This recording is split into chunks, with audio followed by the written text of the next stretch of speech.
नमस्कार दोस्तों, आपका स्वागत है हमारे चैनल द बुक इनसाइट्स में, जिसमें हम अलग अलग नेशनल और इंटरनेशनल बुक समरीज लाते रहते हैं। तो आज जिस किताब के बारे में हम बात करने वाले हैं उसका नाम है इकिगाई। तो इकिगाई एक जापानी secret to long and happy life है, जिसके लेखक हेक्टर गार्सिया और फ्रांसिस्क मिरालेस हैं, जिन्होंने एक प्रेरणादायक पुस्तक लिखी है। इस पुस्तक में जापानी जीवन के दर्शन इकिगाई के माध्यम से एक लंबे और संतोषजनक जीवन के रहस्य को उजागर किया गया है। आइए इस किताब के बारे में जानते हैं। तो सबसे पहले जो इस किताब के बारे में कहा गया है कि इकिगाई का मतलब है जीवन का कारण या जीने के कारण।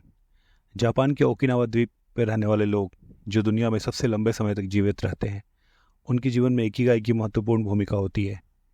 ये लोग अपने दैनिक जीवन में भी खुशी और संतोष प्राप्त करते हैं और अपनी लंबी उम्र का श्रेय अपने इकिगाई को देते हैं। तो लेखक आगे बढ़ते हुए इकिगाई की खोज, जो कि अध्याय 1 में है, उसके बारे में बात करते हैं। उसमें उन्होंने कहा है कि हर व्यक्ति का एक अनूठा इकिगाई होता है। यह हमारे जीवन का वह उद्देश्य है जो हमें सुबह उठने के लिए प्रेरित करता है। इसे खोजने के लिए हमें आत्ममंथन करना होता है और अपनी रुचियों, जुनून और जीवन का उद्देश्य को पहचानना होता है। तो सबसे पहले हमें खुद की एनालिसिस करके अपने इकिगाई को, अपने मकसद को पहचानना है। तभी हम जीवन में खुद ही प्रेरित रह सकते हैं। हमें किसी भी बाहरी प्रेरणा की जरूरत नहीं पड़ती है। आगे बढ़ते हुए अध्याय 2 में उन्होंने दीर्घायु की विज्ञान की बात की है। वो कहते हैं कि कैसे जापानी लोग स्वस्थ जीवन शैली अपनाकर लंबी उम्र जीते हैं, जिसमें शामिल है स्वस्थ आहार, नियमित व्यायाम और सामाजिक जुड़ाव। उनकी जीवन शैली के महत्वपूर्ण घटक है। वहाँ के लोग अक्सर शाम को बैठ के बातें करते हैं, सामाजिक तौर पे काफ़ी ज़्यादा जुड़े हुए हैं। आजकल हमारे शहरों में किस तरह से लोग एक दूसरे से कट गए हैं, यानी हमें अपने पड़ोसी तक का नहीं पता होता कौन क्या कर रहा है, कौन क्या है।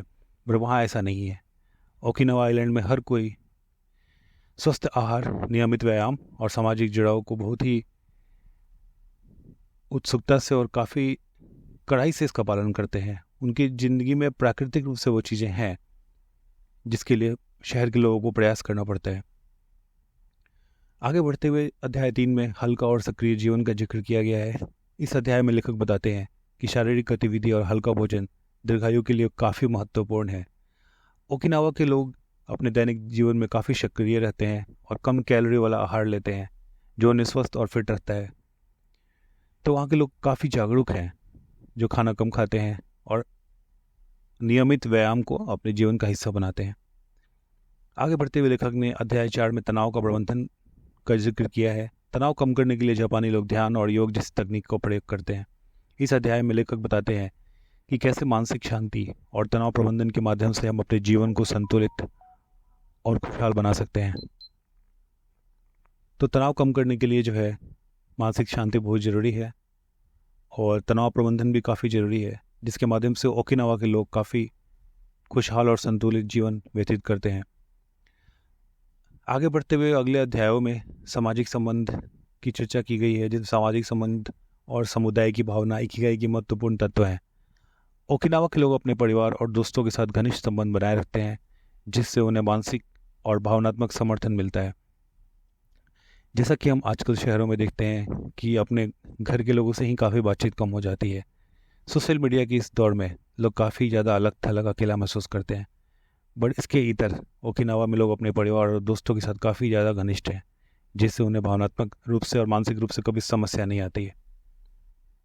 अध्याय 6 में कारीगरी और शिल्प के बारे में कहा गया है। इस अध्याय में लेखक जापान की कारीगरी और शिल्प पर चर्चा करते हैं और बताते हैं कि कैसे काम के प्रति समर्पण और ध्यान केंद्रित करने से हमें मानसिक शांति और संतोष मिलता है। आगे बढ़ते हुए अगले अध्यायों में स्वप्रतिबद्धता और अनुशासन का भी जिक्र किया गया है। लेखक कहते हैं कि इकिगाई प्राप्त करने के लिए स्वप्रतिबद्धता और अनुशासन आवश्यक है। हमें अपने लक्ष्यों की प्राप्ति के लिए निरंतर प्रयास करते रहना चाहिए और अपने कार्यों के लिए प्रतिबद्ध रहना चाहिए। अक्सर हम लोग लक्ष्य तो बना लेते हैं, कुछ दिन तक उसके लिए प्रयास भी करते हैं, पर धीरे धीरे समय बीतने के साथ हम कहीं ना कहीं ढीले हो जाते हैं उस चीज़ के लिए। तो वो नहीं होना चाहिए। हमें एक बार लक्ष्य बनाया तो उसके लिए हमारा पर्याप्त प्रयास भी होना चाहिए और उसके लिए हमें प्रतिबद्ध भी रहना चाहिए, कमिटमेंट चाहिए उसके लिए। तो इसी का जिक्र इसमें किया गया है। आत्मसंतोष और आभार। आत्मसंतोष और आभार के महत्व पर जोर देते हुए लेखक बताते हैं कि छोटे छोटे पलों से जो खुशी और संतोष कैसे प्राप्त किया जा सकता है। खुशियों के लिए किसी बड़े खुशी का या किसी बड़ी घटना का इंतजार नहीं करना चाहिए। हमें ज़िंदगी की छोटे छोटे खुशियों में खुश रहना चाहिए और काफ़ी ज़्यादा ग्रेटिट्यूड फील करना चाहिए। आभार व्यक्त करने से हम अपनी जीवन शैली को और सकारात्मक रूप से बदल सकते हैं। तो फाइनली हम आज इस किताब के निष्कर्ष पे आते हैं। तो पुस्तक का निष्कर्ष हमें ये याद दिलाता है कि हर व्यक्ति का एक अनूठा इकिगाई होता है और इसे खोजने और इसे अपनाने से हम एक संतुलित, खुशहाल और लंबे जीवन का आनंद ले सकते हैं। इकिगाई जो एक जापानी सीक्रेट है लॉन्ग एंड हैप्पी लाइफ की, एक काफ़ी ही प्रेरणादायक पुस्तक है जो हमें छोटे छोटे खुशियों में खुश रहना और हमें जीवन में प्रेरणादायक तरीके से आगे बढ़ना और आनंदित रहने के लिए प्रेरित करती है। इस पुस्तक के माध्यम से लेखक ने जापानी जीवन दर्शन, विशेषकर ओकिनावा आइलैंड के आसपास के क्षेत्र को समझाया है और उनकी जीवन शैली के माध्यम से इकिगाई को सरल और समझने योग्य तरीके से प्रस्तुत किया है, जो हर व्यक्ति को अपने जीवन का उद्देश्य खोजने और संतोषजनक जीवन करने के लिए प्रेरित करता है। तो उम्मीद करता हूँ कि आपको हमारा जो इकिगाई का जो विश्लेषण था, जो बुक समरी था, वो काफ़ी पसंद आया होगा।